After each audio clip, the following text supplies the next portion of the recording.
Hello, Samantha dear. We are calling Baton Rouge this time in our season previews. It's time to talk about the LSU Tigers. LSU is returning some of its core pieces to this team and adding some talent to their roster. However, several people have LSU finishing somewhere toward the bottom of this conference. Could they be this year's South Carolina? Let's talk about LSU today on the Hoop Southbound show. Let me call some people back though. Maybe we can get a proof. He's my fraternity brother. I can.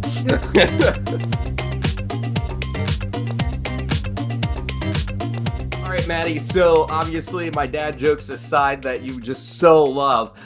Let's talk about what is your sky high overarching view on LSU coming into this season. Yeah, so last season we look at LSU and it was kind of where we predicted them to be. Not really making any strides forward, kind of sitting in the bottom of the barrel here in the SEC.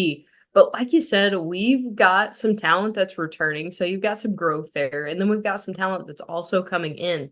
So it may be a little bit unexpected in terms of what everybody's kind of expecting them to do this season. So, do we see them rise above kind of everybody's less than mediocre expectations, or are they kind of sitting ducks? Yeah, so let's take a look at last season. The record was 17-16. They went 9-9 in SEC play. They were tied for seventh in the SEC. Kim Palm had them as the number 95 team in the country. They did make an NIT automatic bid under the new rules, but they ended up losing in the first round of the NIT. Coming into this season, really the storylines are going to be about developing this talent further and building off that NIT bid from last season. Can they get back to the NCAA tournament? They haven't done it since Will Wade was coach there and all the sanctions and stuff that went down. They still are under sanctions by the NCAA's ruling there for LSU this season. They still have that one roster spot one scholarship spot they are reduced by for this season. And then additionally for LSU, that last storyline is how did they replace that key talent that they ended up losing from last season? Key players that LSU ended up losing were Jordan Wright, Will Baker, and Trey Hannibal out of this LSU team. And also Jalen Cook, who ended up declaring for the NBA draft and left school early. So there were some pieces that were lost out of LSU. So we need to really talk about how this team is planning to replace that talent and try to get back to this kind of progression where they're getting a little bit better every year. Let's talk about some of these players that we need to get to know. Maddie, I'll go ahead and start us off here with Jordan Sears. 21.6 points per game, 4.5 assists, 43.2% from the field. And then he was also from three last season. He was 43.2%. I had to double check my notes there to make sure I didn't make a typo there. But yeah, he shot the same as he did from three as he did from the field throughout the course of this season.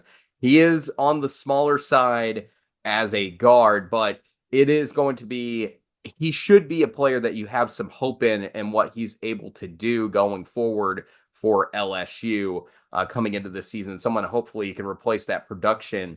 Another player we need to look at is Cam Carter. What are your thoughts on Cam Carter? Yeah, so Cam Carter coming from a solid power program. We're looking at a transfer from Kansas State, 14.6 points per game, 5 rebounds per game, and 2.6 assists. He's coming in, he'll be a senior, so it adds to that experience level and maybe gains you a leader that you may have lost in some of that turnover this past season. He is a guard. He's on the smaller side at 6'3", 195 pounds, but he is originally from Louisiana, so it may be one of those hometown heroes situations where he comes in, kind of re-energized being back home. But I think Cam Carter is going to be a great addition to this team. Looking over it, not great from around the perimeter, shot at 30%, or excuse me, 30.9%. But field goal shooting at 39.1%, and then, like I said, 14.6 points a game. So he's able to produce. You just got to get that shot quality up a little bit better. Yeah, and I will say on the three-point shooting from Cam Carter, we talked about this in LSU's episode of The Portal, is that Cam Carter was asked to do a lot from the backcourt for Kansas State last season, and that's kind of like the Sean Padula situation. That number's kind of lying just a little bit. He's a better shooter than that. So it would not surprise me to see him shoot up around 33, 34% coming into this season, where you see a 4% uptick in Cam Carter. Could be dead wrong, but that would be my expectation, is that we see the 3-point shooting get a little bit better for Cam Carter coming into this year. And then one of your returners, I also feel like, is a key piece for this LSU team. Had a pretty decent sophomore year, and that's Terrell Ward. 6'6", 180 pounds, put up 9.1 points per game and 2.3 rebounds a night.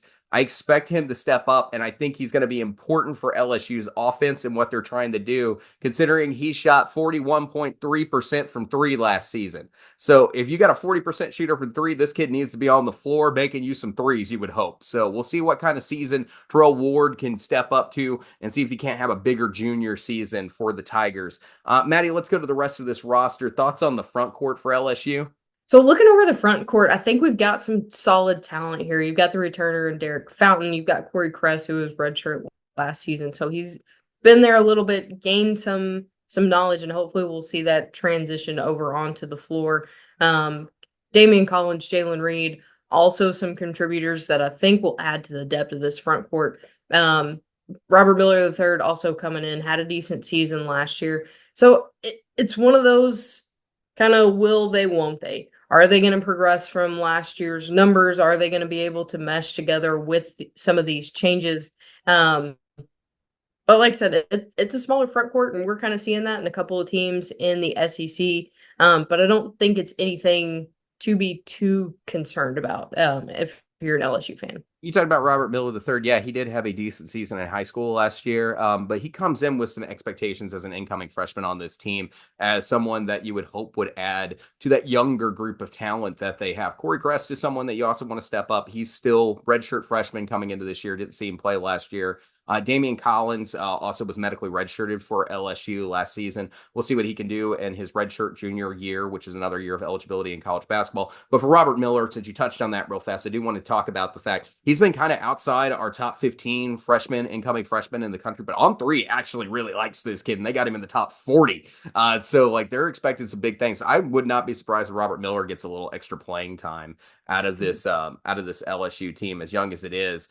So there'll be some opportunities for Robert Miller to crack in onto the floor out of the backcourt out of the front court. So for the backcourt, as we jump over there, it's still kind of a younger setup here. You got Mike Williams, Victorious Miller, Curtis Givens, Cam Carter, Jordan Sears, and Bailey. You really are looking at your transfers here and hoping that they have some contribution that they can contribute to this team. That's going to be the biggest thing coming out of the backcourt, is how good will Jordan Sears be? How good will Bailey be? How good will Cam Carter be? Because like these guys had decent numbers at their previous schools. You know, you talk about Bailey, 10.2 points per game, 4.4 rebounds, rebounded well for his size.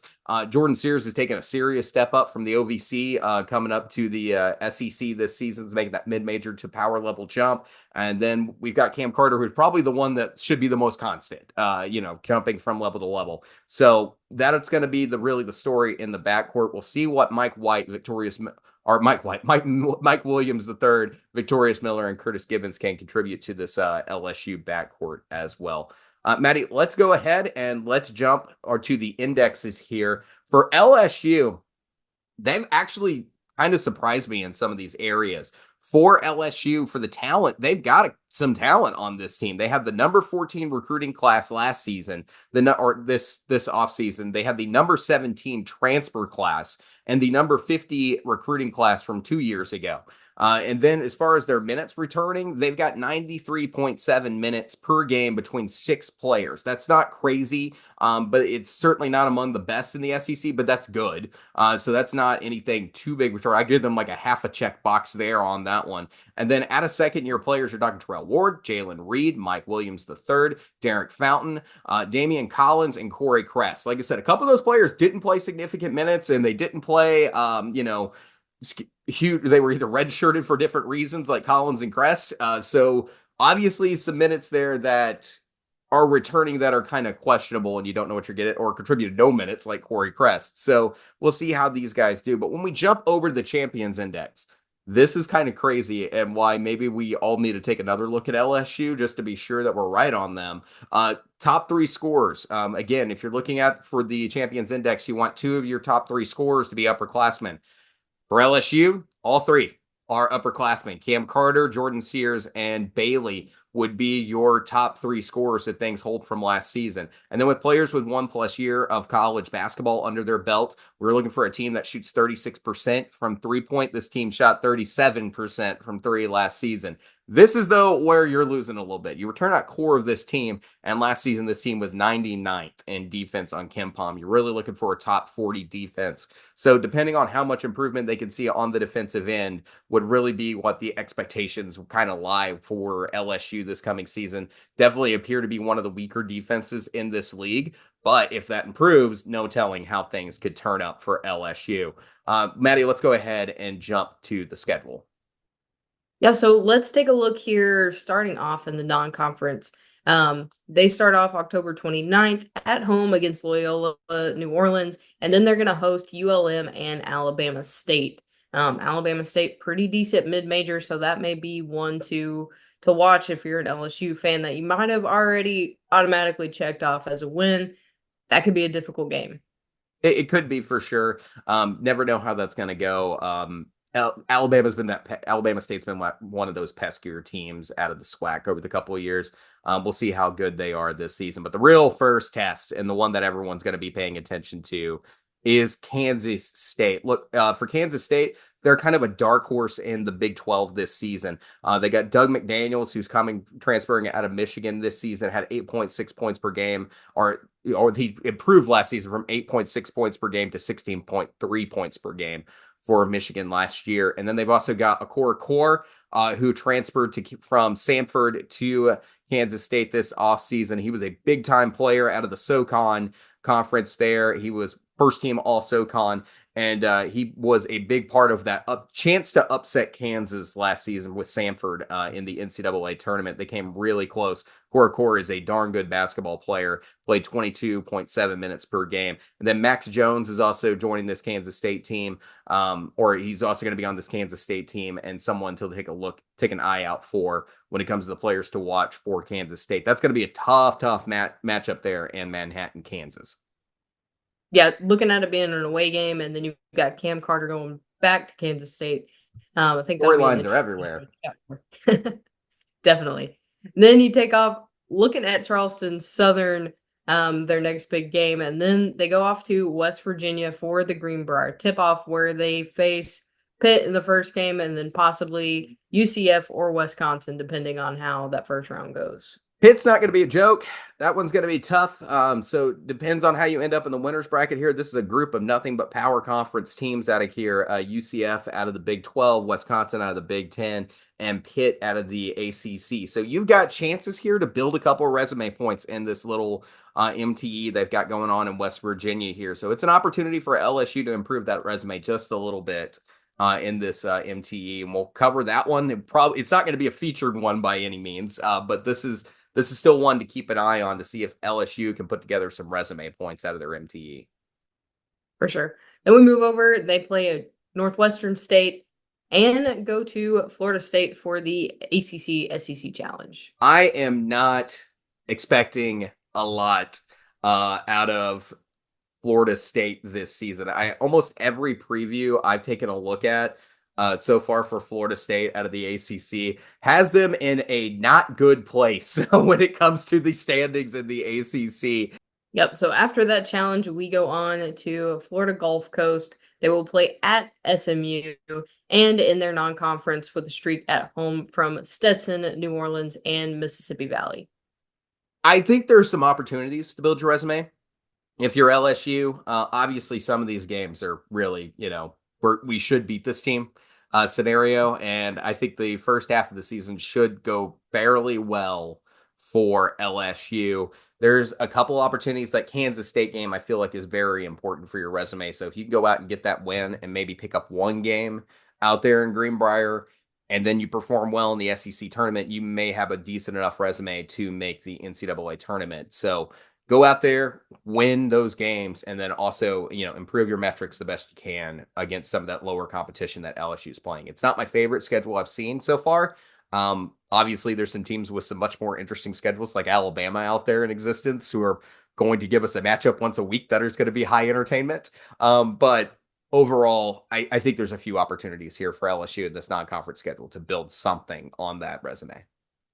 Yeah, and you got to think they're kind of scaling it to where we think they're going to be. You don't want to come into conference play, you know, facing all these Banged powerhouse up and teams awful when and not you're feeling good about yourself and crying yeah, in the corner. Yeah, obviously, that's exactly. that's what Alabama wants to do. They're like, let's test ourselves now.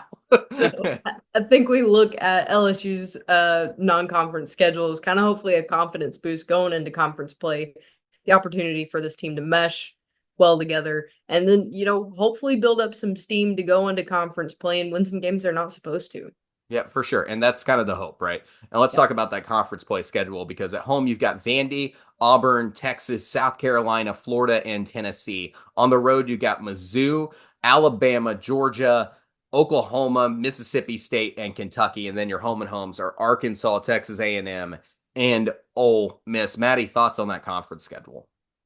It's a tough conference schedule. We talked about kind of the expectations of LSU that they're kind of sitting in the bottom tier of the SEC. So when you look at it, I think they've got some good opportunities at home with Vandy. You've got some of the harder teams in Auburn, Texas, Tennessee, and Florida. Um, but who's not to say that they're going to be the dark horse of the SEC where they come out and, like I said, win some games they're not supposed to. I think some of these home games are their best opportunity to do so because the Maravich Center is not easy to play in. Yeah, it's not an easy place to play them when things are going good. For them, they're playing Arkansas early in the non-conference or in the conference schedule, and that's going to be in Baton Rouge. Maybe a chance to steal a huge one there against a team that's probably a little bit more talented than you. And I don't mean to brag on my Arkansas team. That's an opportunity that maybe things haven't come together for Arkansas there, and LSU can grab that one.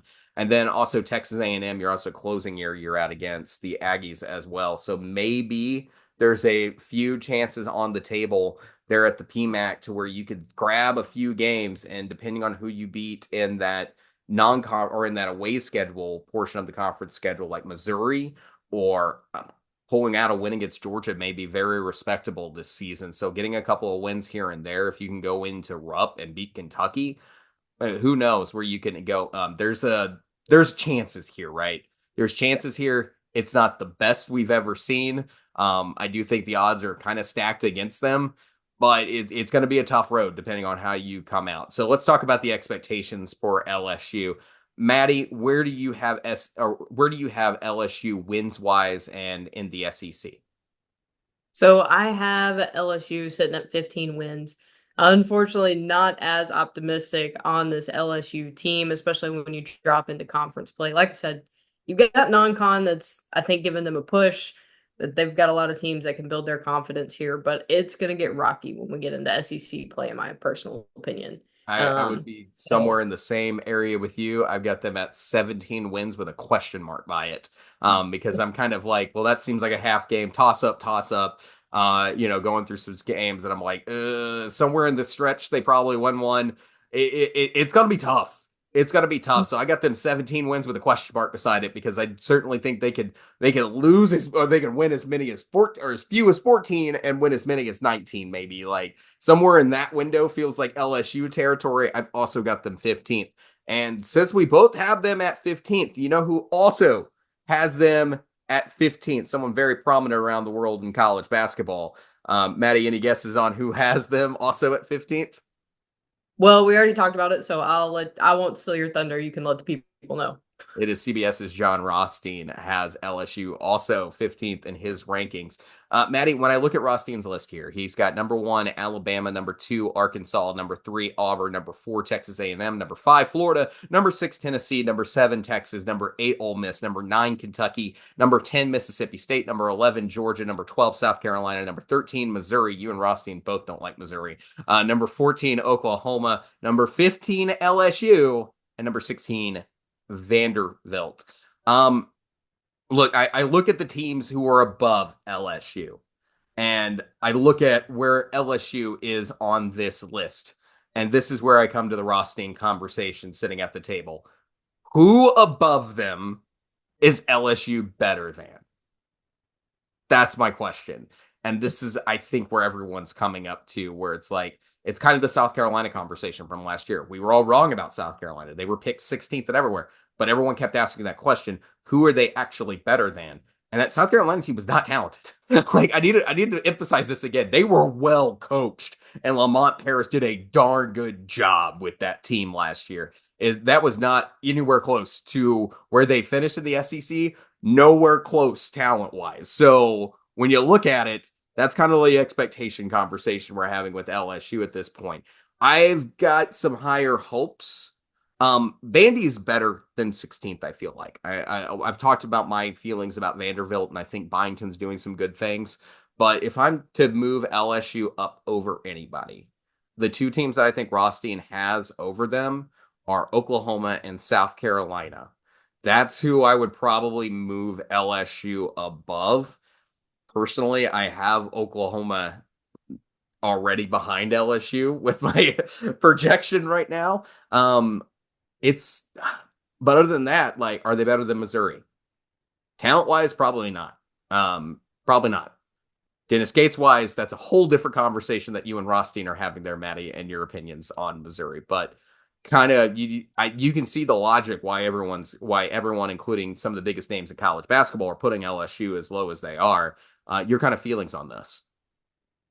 Yeah, so like you said, I think there's a couple of teams that still have big question marks in my mind as we go through the SEC. One of those, like you said, Oklahoma still have a question mark with Mizzou, even though they've got some talent coming in.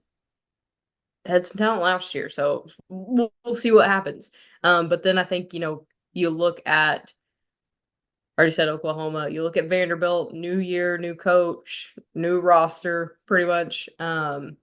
So I think there's going to be a lot of back and forth in, say, the bottom maybe 4 or 5 spots in the SEC. So I think LSU is going to be able to bounce around those 4 or 5 spots, and who knows, they may end up the best of the last place. I don't know. Maybe they push for the bubble. We'll see. We'll see, because I think the bubble kind of starts at 12. The bubble starts at 12, 12, 13. Really, even when I look at Rothstein's list here, I'm like, the bubble for Rothstein to me starts 10 to 13.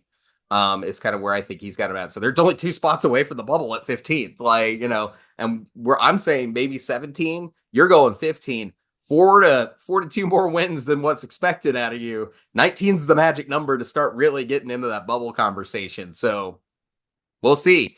They made the NIT last year. McMahon's a decent coach, so let's see what happens there with LSU. But it's going to be a tough year ahead for LSU, I feel like, and we'll see if they're a surprising team, because South Carolina certainly was last season. All right, guys, thank you guys so much for watching today. If you could do us a favor, like and subscribe to the Hoop Southbound Show. We greatly appreciate it. We love anybody here who wants to talk basketball with us and everything else. Guys, how do you feel like LSU is going to do this season? Please let us know in the comment section. Are you more optimistic? Are you less optimistic? Do you agree with John Rothstein? We asked that question, and we'll see where everybody's at. But until next time, we'll please like and subscribe to the show. Follow us anywhere on social media, and we'll catch you guys in the next one. Thanks, guys. Have a great week.